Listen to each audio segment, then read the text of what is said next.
Prions. Seigneur, nous voici arrivés au moment le plus culminant de notre culte, le moment où nous te tendons une oreille attentive pour écouter ta parole.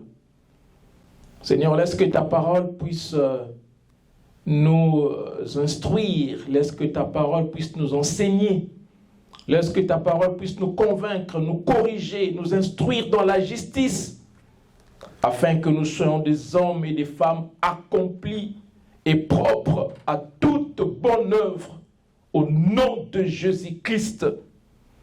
Et nous renversons, Seigneur Jésus, toute forteresse qui s'élève contre la connaissance de Dieu. Et nous ramenons, Seigneur, toute pensée captive à l'obéissance de ta parole, au nom de Jésus-Christ, notre Seigneur et Sauveur. Nous avons ainsi prié. Amen. Amen. Bien, que Dieu soit loué, que la grâce et la paix de Dieu le Père et de notre Seigneur Jésus-Christ soient avec vous.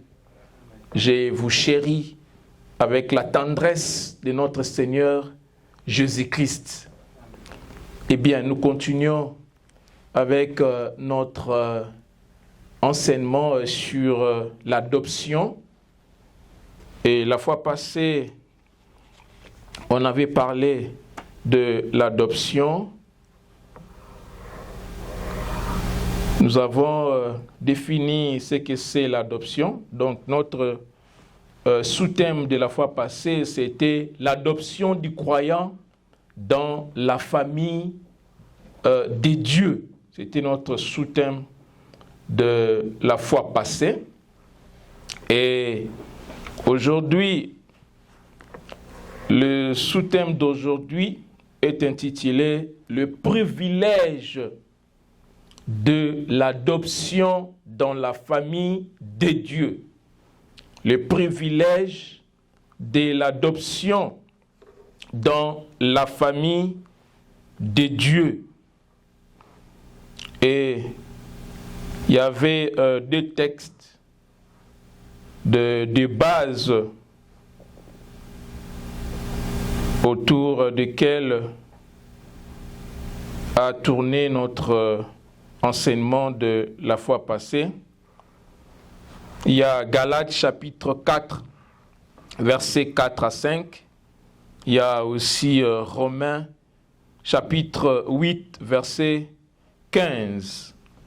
Alors nous allons d'abord lire le premier texte de Galates chapitre 4, versets 4 à 5. Bien, nous lisons au nom du Seigneur. La Bible déclare, « Mais lorsque les temps ont été accomplis, Dieu a envoyé son Fils, né d'une femme, née sous la loi, afin qu'il rachetât ceux qui étaient sous la loi, afin que nous ressuscitions l'adoption. » Nous prenons Romains chapitre 8, verset 15. Romains chapitre 8, le verset 15. Bien, nous lisons au nom du Seigneur Jésus. « Et vous n'avez point reçu un esprit de servitude pour être encore dans la crainte, mais vous avez reçu un esprit d'adoption par lequel nous crions « Abba, Père ». Alors, nous avons dit que adopter, c'est faire d'une personne un fils ou une fille légitime.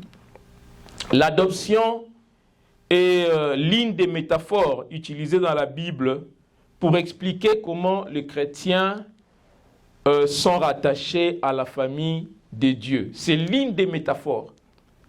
Il y a aussi une autre métaphore qui explique comment est-ce que les chrétiens sont attachés à la famille de Dieu. C'est la métaphore de la nouvelle naissance. Quand nous lisons dans le livre de Jean chapitre 3, où Jésus-Christ parlait à Nicodème de la nouvelle naissance pour entrer dans le royaume de Dieu. Vous voyez? Donc Jésus-Christ a parlé, il a utilisé la métaphore de la nouvelle naissance. Et si l'apôtre Paul utilise la métaphore de l'adoption. Parce que nous devenons fils de Dieu par adoption et nous devenons aussi fils de Dieu par régénération, donc la nouvelle naissance. L'adoption nous donne les noms, les titres et le droit. Et la régénération nous donne la nature de notre nouvelle famille. La régénération nous donne le caractère génétique de notre père, l'ADN de notre père. La régénération nous donne l'hérédité. Nous héritons par la régénération le caractère génétique, la nature de notre père, de notre nouvelle famille. Et l'accent est mis sur l'adoption, l'accent mis sur l'adoption, c'est pour montrer que nous avons été choisis. Vous voyez, l'accent que l'apôtre Paul met sur l'adoption, c'est pour montrer qu'on a été choisi. On a été choisi. Donc la Bible utilise les deux pour garantir notre héritage. Parce que selon la loi romaine, un enfant naturel ou biologique pouvait être rejeté par son père. Mais l'adoption était irréversible.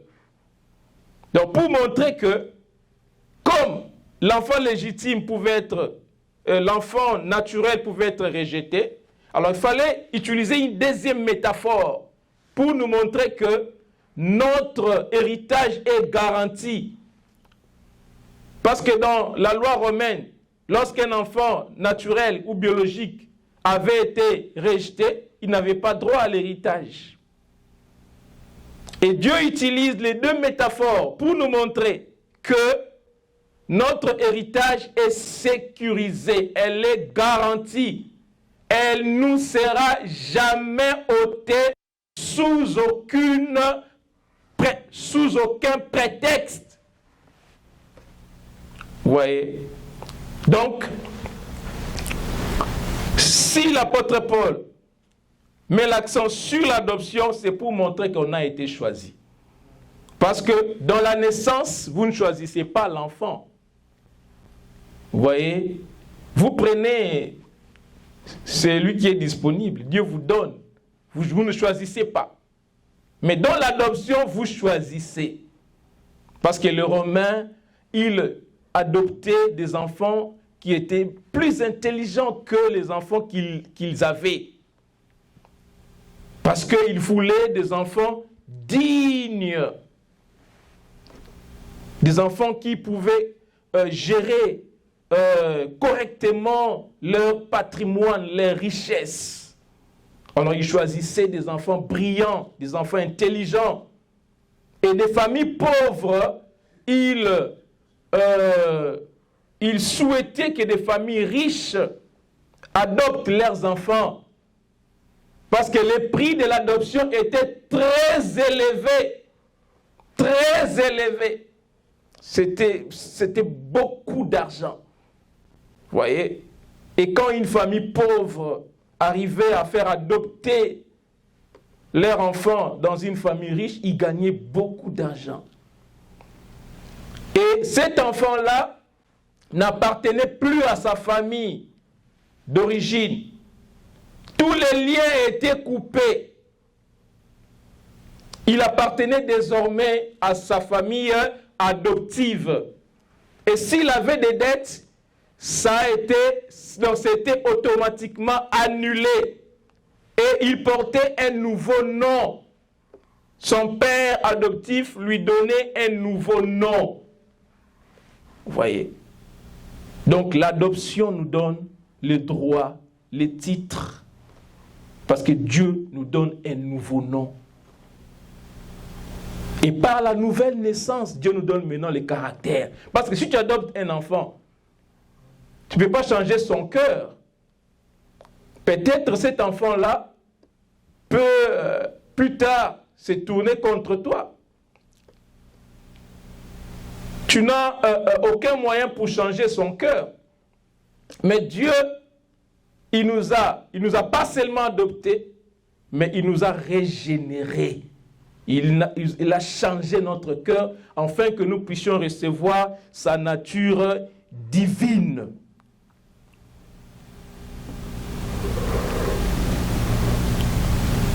Donc nous avons commencé une nouvelle vie. Et en d'autres mots, nous allons dire que nous sommes maintenant devenus participants de la nature divine. Vous voyez? Et tout ça c'est fait par le Saint-Esprit. Ouais.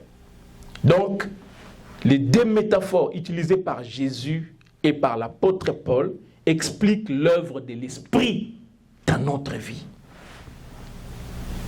Nous sommes devenus fils par la nouvelle naissance, donc la régénération, et par l'adoption. Par la nouvelle naissance, nous avons reçu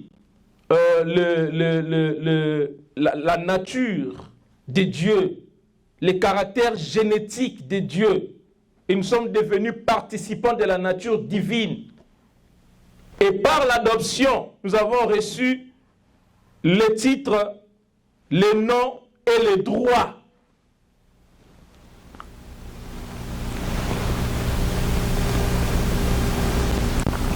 Et Jésus est venu sur la terre afin que nous puissions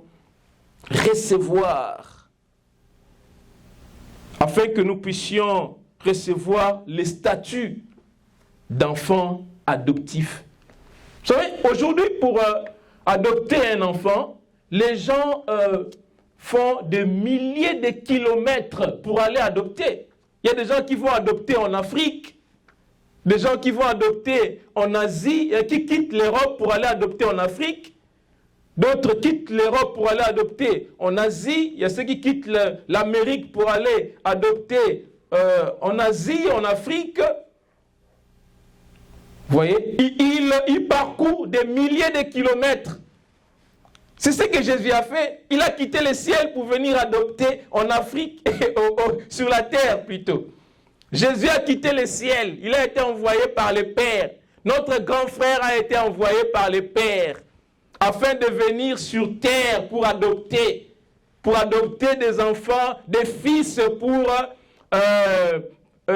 prendre part à l'héritage de notre Père, à l'héritage de Dieu, pour prendre part au patrimoine de Dieu.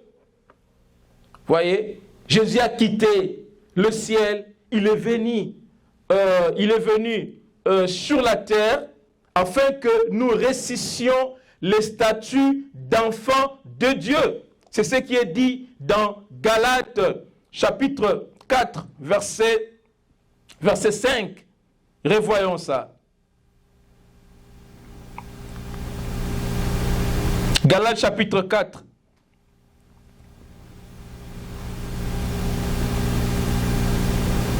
Verset 5. Afin, je commence à partir du verset 4. Mais lorsque les temps ont été accomplis, vous voyez, Dieu a fait quoi? Il a envoyé son fils, né d'une femme, né sous la loi, afin qu'il rachetât ceux qui étaient sous la loi, afin que nous ressuscitions l'adoption. Dieu a envoyé son fils.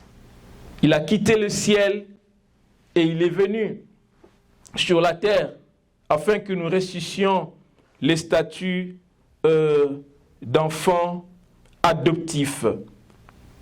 Et nous avons reçu un esprit d'adoption par lesquels nous crions Abba, Père.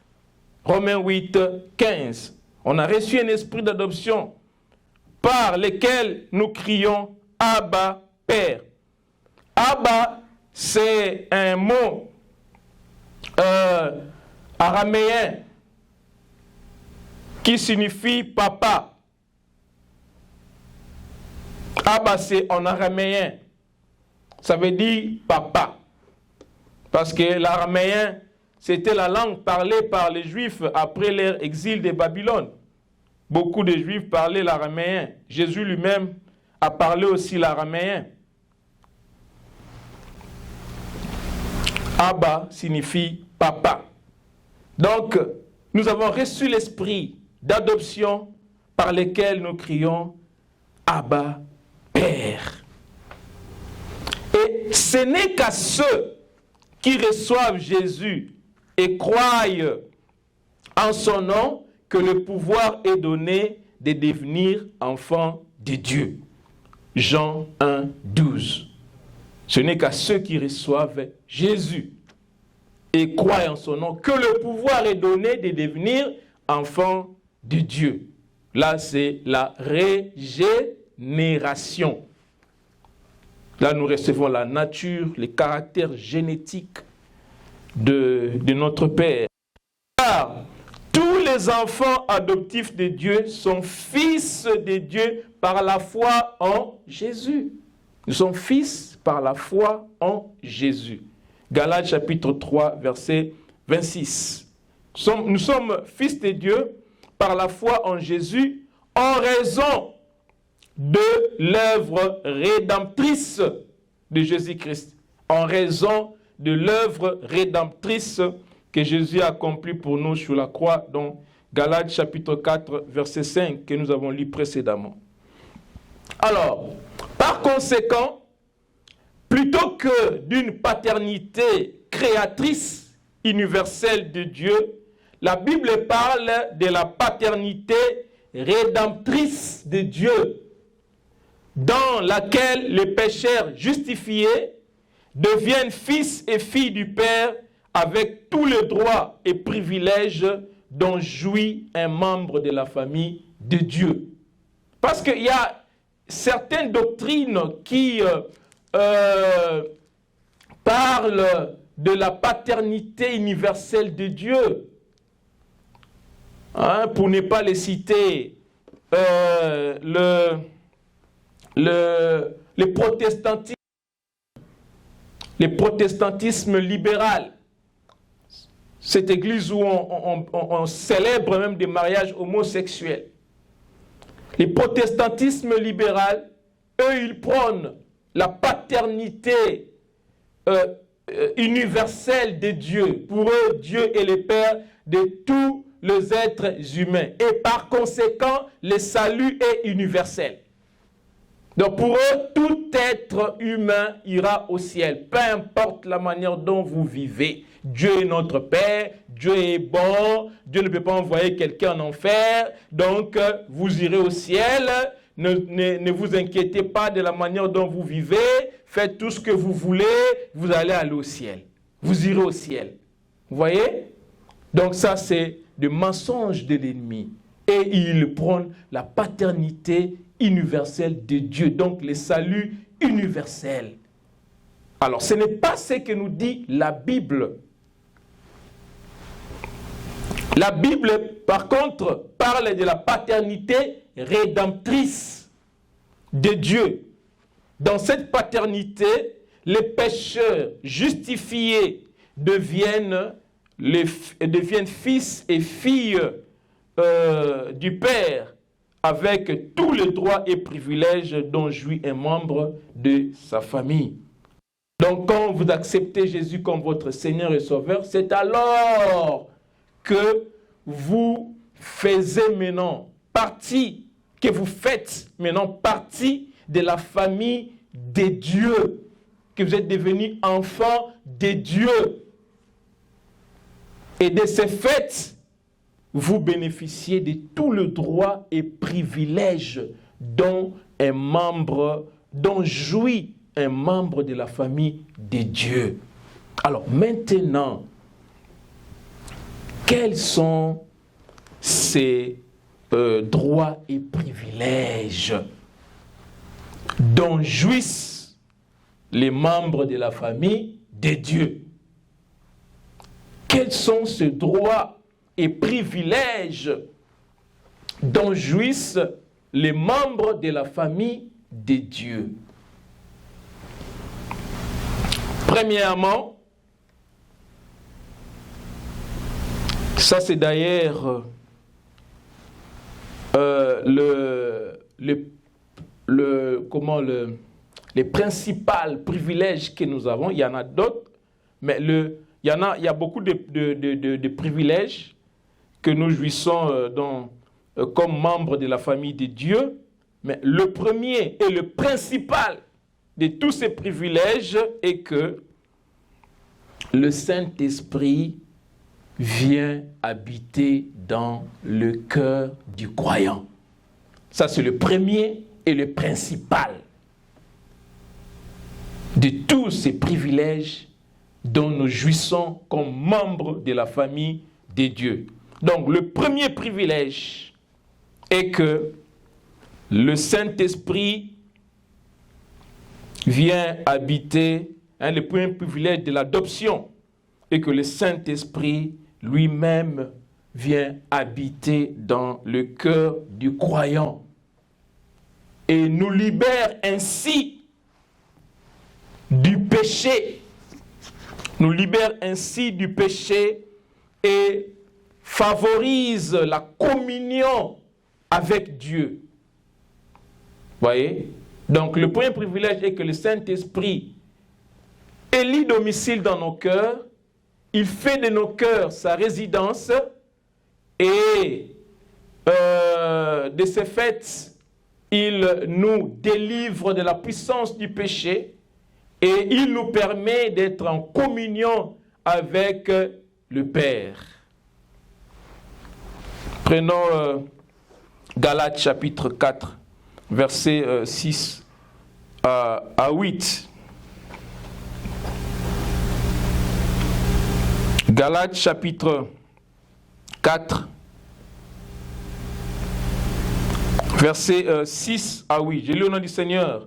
Eh bien, déclare, et parce que vous êtes fils, Dieu a envoyé dans nos cœurs l'esprit de son Fils, lequel crie, Abba, Père. Ainsi, tu n'es plus esclave, mais fils.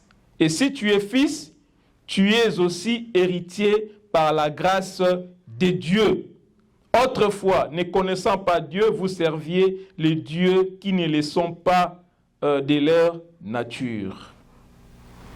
Prenons encore Romains chapitre 8, verset 15 à 16.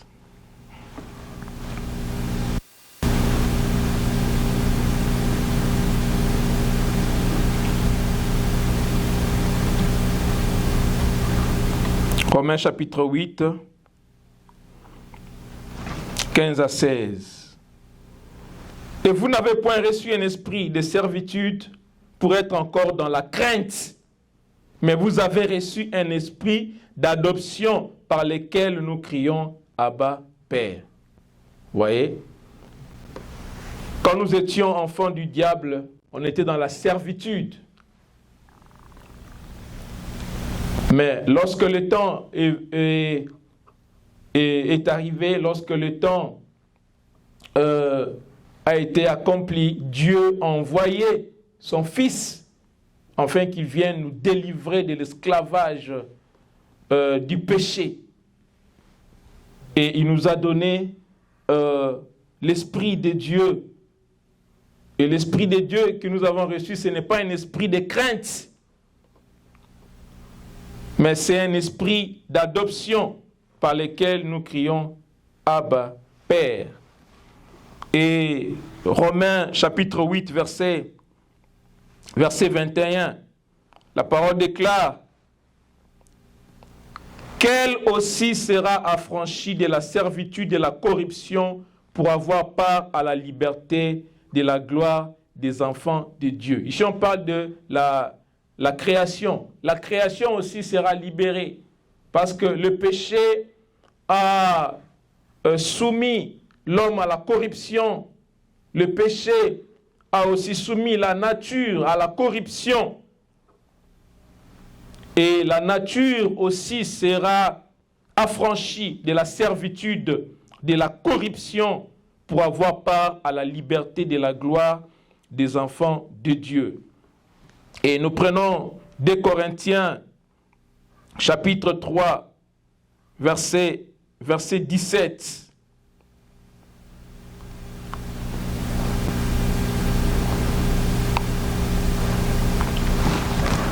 La parole déclare, « Or, le Seigneur, c'est l'Esprit, et là où est l'Esprit du Seigneur, là est la liberté. » La loi nous avait mis dans l'esclavage. La loi nous montrait l'enfer comme étant la réalité inévitable de la fin de notre vie. Et dans notre désespoir, nous avons couru au Seigneur Jésus-Christ pour avoir la liberté, pour être libérés de la loi, du pesanteur de la loi. Parce que la loi maintient les gens dans la culpabilité. Mais la grâce nous affranchit. Parce que nous savons que nous avons reçu la justice de notre Seigneur Jésus-Christ. Il n'y a plus de condamnation. Lui, il a accompli la loi à notre place. Et nous ne vivons plus dans la crainte, mais nous vivons dans l'assurance du salut. Parce que le royaume des cieux n'allons pas le recevoir à cause de nos œuvres, mais c'est par grâce. Et il n'y a plus cette crainte dans nos cœurs. Il n'y a plus l'anxiété. Il n'y a plus la culpabilité. Parce que nous avons placé notre confiance en Jésus. Et c'est lui qui va nous faire entrer au ciel. Nous n'allons pas y aller par nous-mêmes. Jésus nous tient par la main et nous fait entrer dans le ciel. Qui va nous chasser? Mais si tu vas par toi-même, à la porte seulement les anges vont te chasser. Mais quand ils te voient entrer avec Jésus, voyez? Romains chapitre 8, verset 35.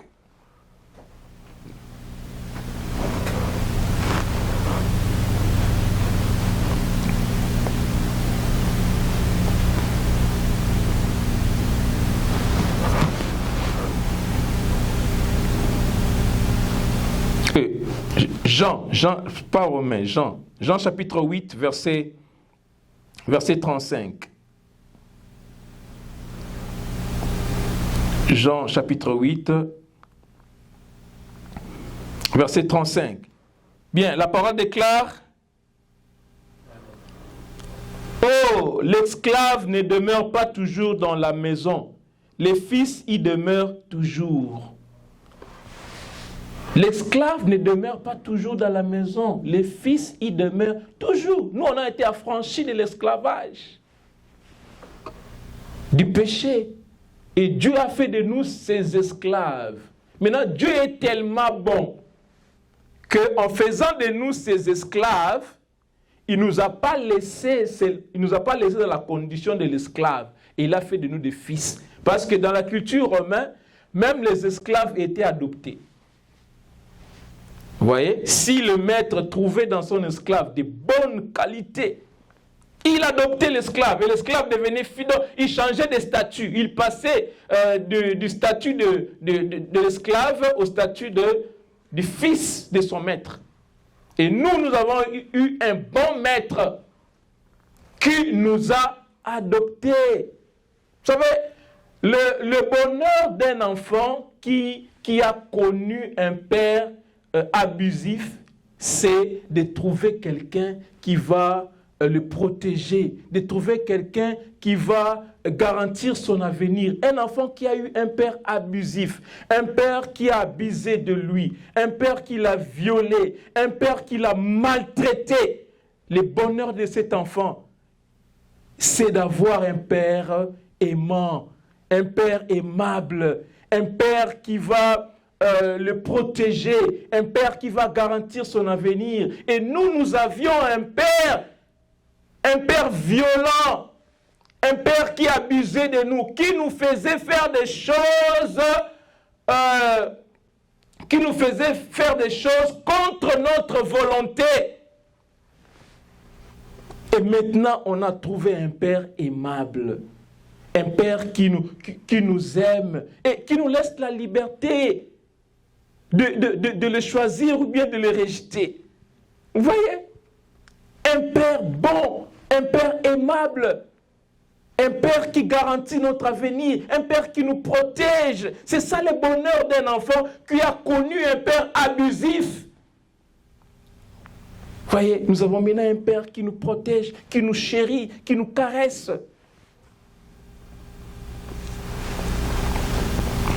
Et dans Marc 14, verset 36, parce que ce terme de Abba, Père, à part dans les épîtres de l'apôtre Paul, ça a été aussi utilisé par Jésus. Jésus, dans Marc chapitre 14, verset 36. Marc chapitre 14, verset 36.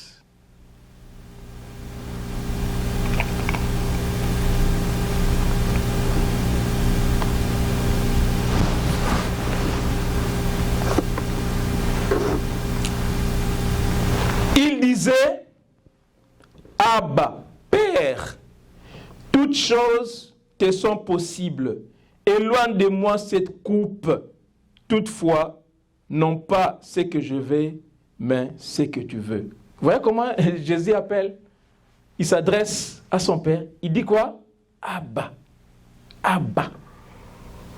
Donc, de la même manière que Jésus s'adresse à son Père, nous aussi, le droit nous a été donné au moyen de la foi. Le droit nous a été donné par grâce au moyen de la foi en Jésus, de nous adresser aussi à Dieu comme étant notre Père, de dire comme Jésus, Abba, Père. Voyez, Jésus a dit Abba, Père. Abba, Père. Et nous avons été étrangers à la vie de Dieu à cause de nos péchés. Et le privilège maintenant nous est donné de crier à Dieu comme étant notre Père, de crier de la même manière que Jésus a crié à Dieu, Abba Père. Nous qui étions éloignés de la vie de Dieu, on était étrangers de la vie de Dieu. Maintenant, on a le privilège de crier à Dieu de la même manière que Jésus l'a fait, de crier Abba Père.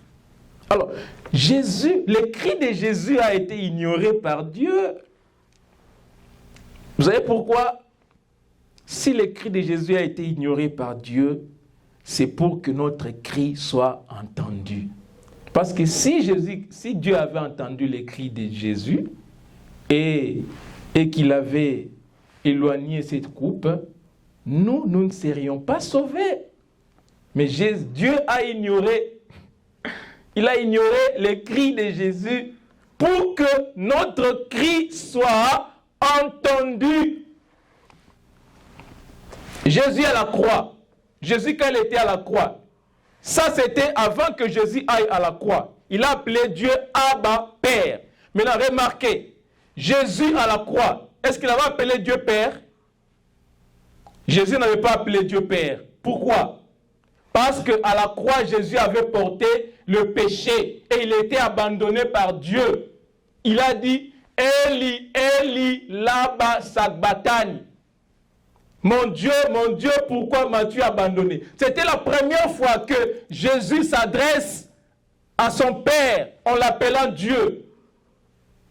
Vous savez, quand tu es en relation avec Dieu, tu l'appelles Père. Le Père, c'est un terme d'affection qui montre que tu es en communion. Mais les gens qui ne sont pas en communion avec Dieu l'appellent Dieu. Ici, ça montre que Jésus n'avait pas été en communion avec Dieu sur la croix. Parce qu'il avait porté le péché. Et Dieu l'avait abandonné. Parce qu'il avait porté les péchés de l'humanité sur lui. Il devait mourir pour détruire les péchés. En ce moment-là, Jésus, abandonné par son Père, il n'a plus dit Père, il a dit mon Dieu. Il n'a pas dit Père, il a dit mon Dieu. Nous le voyons même dans le monde, non? Vous trébuchez, mon Dieu! Tout le monde, même les païens disent ça. Vous voyez? Donc, nous avons été créés comme ça. Donc, on a besoin d'être en communion avec Dieu. Bien que l'homme, dans sa condition naturelle, cherche à aller loin de Dieu. Mais en nous, dans notre cœur a un vide qui a la forme de Dieu. Voyez. Et l'homme, quand en face du danger, il se souvient de Dieu.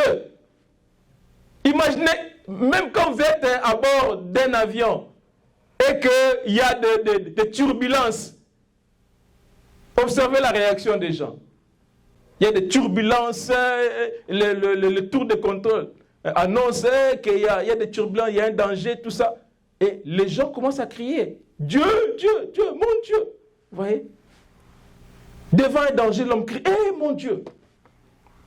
Mais quand vous avez une relation avec Dieu, vous l'appelez Père. Ça, c'est un terme affectif. Papa, papa. L'enfant s'adresse à son père en disant papa. Papa, c'est un terme affectif. Vous voyez? L'enfant ne dit pas monsieur. Il appelle papa. C'est un terme affectif. Et Jésus, sur la croix, ayant porté les péchés, il a dit mon Dieu, pourquoi m'as-tu abandonné? C'est l'unique fois où Jésus a appelé, il s'est adressé à Dieu en disant mon Dieu. À chaque fois, il disait Père. Vous voyez? Et vous allez remarquer quand quelqu'un commence à aller loin de Dieu, il n'appelle plus Dieu Père, il appelle Dieu. Mais quand on est proche de Dieu, on l'appelle Père. Abba. Alors, deuxième privilège. Parce que nous pouvons nous identifier à Dieu en tant que notre Père, nous avons part à la richesse de sa compassion, de sa protection, de sa provision et de sa bienfaisance. Ça, c'est le deuxième privilège. Donc, nous avons part à la richesse de sa compassion, de sa protection, de sa provision et de sa bienfaisance. L'attitude de Dieu à notre égard est celle d'un père envers ses enfants, désiré de faire preuve de gentillesse et d'agir dans notre plus grand intérêt. Le psalmiste nous le dit.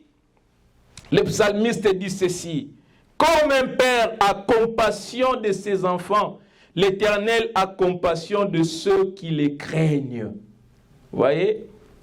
Psaume chapitre 103, verset 13. Le psalmiste dit, comme un père a compassion de ses enfants, l'Éternel a compassion de ceux qui les craignent.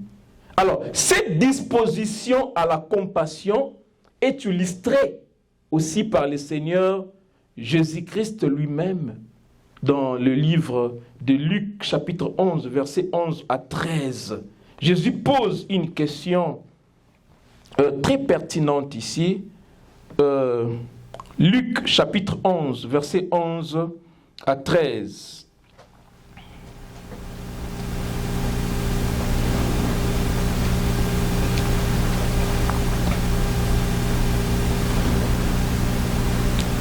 Versets 11 à 13.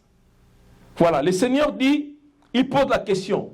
Quel est parmi vous le père qui donnera une pierre à son enfant s'il lui demande du pain? Ou s'il demande un poisson, lui donnera-t-il un serpent? au lieu d'un poisson. Vous voyez? Au chapitre 12, non, au verset 12, il dit, ou s'il demande un œuf, lui donnera-t-il un scorpion?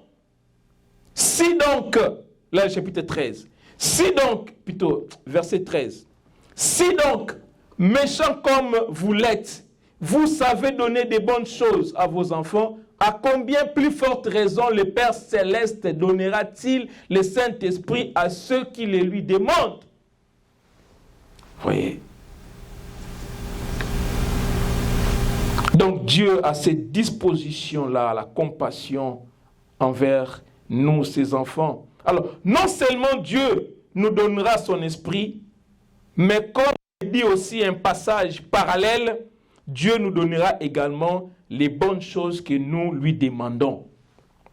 Matthieu chapitre 7, verset 11. Matthieu chapitre 7, verset 11.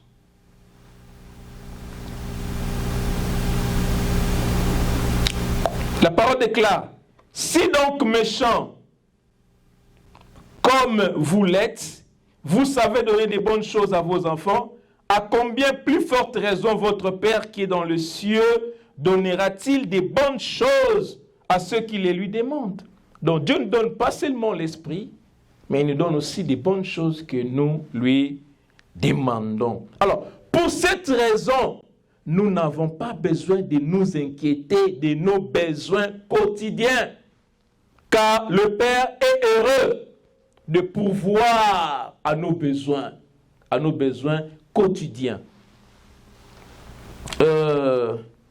Prenons Luc chapitre 12, verset 29 à 30. Luc chapitre 12, verset 29 à 30.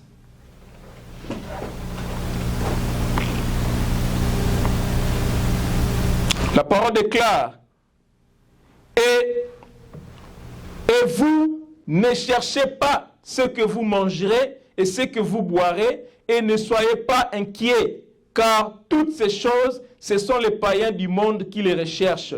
Votre Père sait que vous en avez besoin. Vous voyez? Votre Père sait que vous en avez besoin. Ne vous inquiétez pas de ça. Luc chapitre 12, verset 32. Maintenant, le même chapitre, prenons maintenant le verset 32. Ne crains point, petit troupeau, car votre Père a trouvé bon de vous donner le royaume. Notre Père a trouvé bon de nous donner le royaume. Ne craignez point, petit troupeau. Notre Père a trouvé bon de nous donner le royaume. Dieu n'est pas simplement un bienfaiteur lointain, désintéressé, mais généreux. Il n'est pas seulement un bienfaiteur qui est lointain et désintéressé des affaires de la terre, mais qui est généreux. Non, il n'est pas seulement ça. Dieu est comme un père qui se réjouit de bénir ses enfants avec un héritage. Voyez, le père de ce monde, un papa normal, il se réjouit de bénir ses enfants avec un héritage, de laisser un héritage à ses enfants. De la même manière, Dieu se réjouit de bénir ses enfants avec un héritage. C'est son bon plaisir de nous faire participer à la plénitude du royaume lui-même. C'est son bon plaisir de nous faire participer à la plénitude du royaume. Alors, troisième privilège. Puisque nous sommes ses enfants adoptifs, nous pouvons nous approcher du Seigneur de gloire dans la prière. Vous voyez, nous pouvons nous approcher du Seigneur de gloire dans la prière. Comme Jésus l'a dit, notre Père est prêt à donner des bons dons à ceux qui le lui demandent. On avait lu ça dans Matthieu chapitre 7, verset 11 et dans Luc 11, 13. Et il pourvoit aux besoins impérieux de la vie, alors que nous cherchons d'abord le royaume des cieux. Il pourvoit nos besoins, aux besoins impérieux de la vie. Il pourvoit aux nécessités de la vie. Mais alors que nous cherchions d'abord le royaume des cieux. Parce qu'il nous a demandé de chercher premièrement le royaume des cieux. Et lui va pourvoir à nos besoins impérieux de la vie, aux nécessités de la vie. Et ceci s'est fait avant tout par la prière. Ça s'est fait avant tout par la prière. On recherche premièrement le royaume des cieux par la prière. C'est la prière qui nous permet, la prière et la méditation, la lecture et la méditation de sa parole qui nous permet d'être en communion avec le Père, de rechercher premièrement le royaume, de chercher à connaître la volonté de Dieu. Vous voyez? Parce que Jésus dit que celui qui veut me suivre, qu'il renonce à lui-même et qu'il porte sa croix. Donc tu dois renoncer à ta volonté et suivre la volonté du Père. Mettre en pratique la parole de Dieu. Faire ce que Dieu veut que tu fasses. Et ça s'est fait par la prière et par la méditation de sa parole. Alors, pour cette raison, lorsque le Seigneur a enseigné à ses disciples à prier Dieu, il leur a demandé de s'adresser à Dieu en disant « Notre Père qui est aux cieux ». Matthieu chapitre 6, verset 9. Alors, quel privilège de s'approcher du trône de la grâce avec la confiance que le Seigneur souverain et notre Père céleste désirait d'entendre nos demandes et de nous bénir de sa générosité. Quel privilège! Quel privilège que nous avons de nous approcher du trône de la grâce avec confiance, de nous approcher du souverain de ce monde, qui est notre Père céleste, désiré de nous entendre et de nous bénir de sa générosité. Alors voilà pourquoi dans Hébreux 14, 16, la Bible nous dit, Hébreux chapitre 14, verset 16, la Bible nous dit, « Approchons-nous donc avec assurance du trône de la grâce, afin d'obtenir compassion et de trouver grâce pour être secourus au moment opportun. » Au moment opportun. Vous savez, les présidents de ce monde, ils sont nos pères, non? Ils sont considérés comme les pères de la nation, n'est-ce pas? Mais nous ne pouvons pas les approcher. Hein? Nous ne pouvons pas les approcher. On ne peut pas. Voilà. Mais Dieu, le créateur des cieux et de la terre, il nous donne les privilèges de l'approcher à n'importe quel moment, quand nous devenons ses enfants. Vous voyez? Même le roi de l'époque, n'importe qui ne pouvait pas les approcher, sauf leur grand conseiller. Nous voyons ça dans le livre d'Esther, chapitre 4, verset 11. Là où Esther dit, il envoie une parole à Mardoché pour dire que non, tout le monde dans le pays, il sait qu'il y a une loi portant peine de mort pour quiconque s'approche du roi sans qu'il ait été appelé. Que vous soyez homme ou femme, quand vous approchez du roi sans avoir été appelé, vous encourez une peine de mort. Les seules personnes qui survivaient,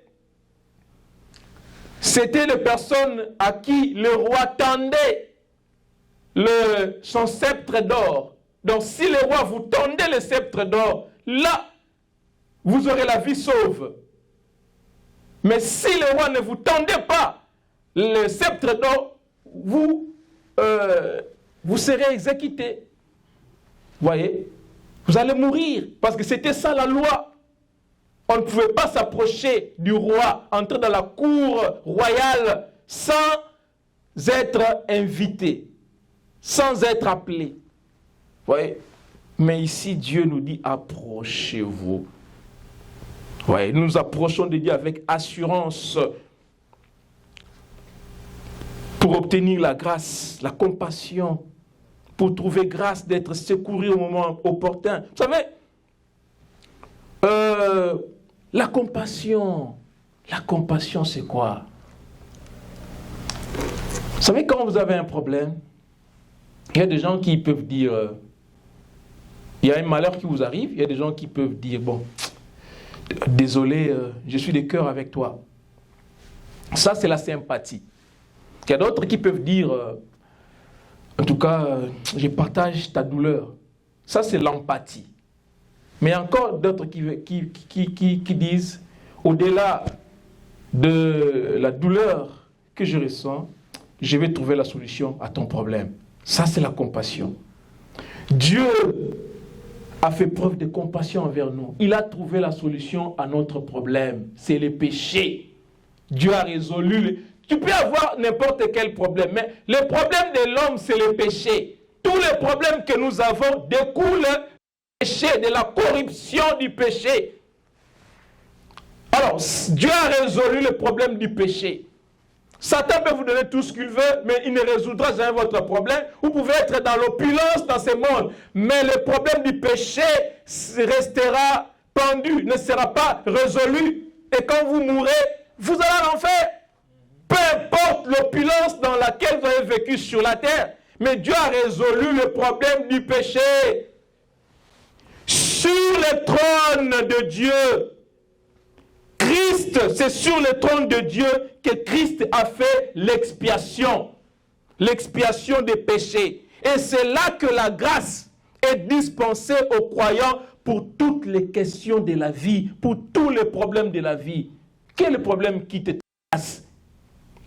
C'est sur le trône de Dieu que la grâce a été dispensée aux croyants pour tous les problèmes. La grâce est disponible. Vous savez, la grâce, c'est lorsque Dieu nous donne ce qu'on n'a pas mérité. C'est ça la grâce. Dieu nous donne toujours ce qu'on n'a pas mérité. Et la compassion, c'est que Dieu ne nous donne pas ce qu'on a mérité. C'est ça la compassion. Dieu ne nous donne pas ce qu'on a mérité. Parce que s'il devait nous donner ce qu'on a mérité, c'est la mort. Mais par la compassion, il ne nous donne pas ça. Et par grâce, il nous donne ce qu'on n'a pas mérité. Vous voyez, par la compassion, par la miséricorde, Dieu ne nous donne pas ce qu'on a mérité. Et par grâce, il nous donne ce qu'on n'a pas mérité, ou bien ce qu'on ne mérite pas. Il nous donne ça par grâce. Vous voyez comment est-ce que Dieu est bon. Quel est le problème qui te tracasse? Approche-toi du trône de Dieu. Approche-toi avec assurance. Avec assurance. Approche-toi de ton Père. Expose-lui ton problème. Du trône de Dieu, la grâce est dispensée pour tous nos problèmes, pour toutes nos questions. Avance. Quel est le problème qui te fait pleurer?